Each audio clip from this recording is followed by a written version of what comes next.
Today we unveiled a memorial stone on the 10-year anniversary, essentially, of the death of Officer Mel Dyer. To date, he's the only Duxbury police officer to die in the line of duty. Mel was a part-time officer for us, a special police officer, and who had done a career in the military, in the Marine Corps, and came back and was looking for service, local service to the community. How can he give back, that kind of thing. And he came on board with us as a part-time reserve officer and fulfilled those duties and all the things that come with it. And tragically, he made the ultimate sacrifice.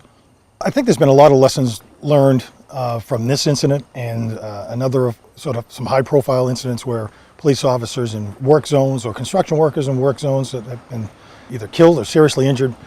So there's, I think we've changed a lot of our process, and there's been some legislation to sort of enhance workplace safety. Most notably recently was the slow down, move over, not necessarily a construction zone, but we have a number of particularly troopers that are victimized by those types of crashes. But we've done some things with work zone violations and just education to slow down. You're going through one of those areas, the signs are up, there's a police officer or a flagman in that area.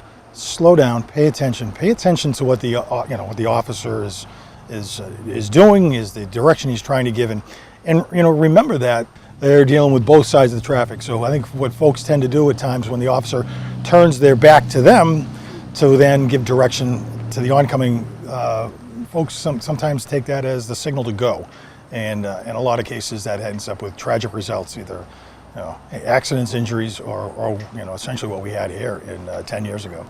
I think that Senator O'Connor and Representative Cutler, I think both really hit it when they talked about the commitment of the police officer, and Reverend Cullen mentioned that very, very aptly, that in this situation, what is certainly a very routine or mundane task, directing traffic at the fair, she said that there really is no routine service when you're in public safety, when you're in law enforcement, and I think that's right to the point.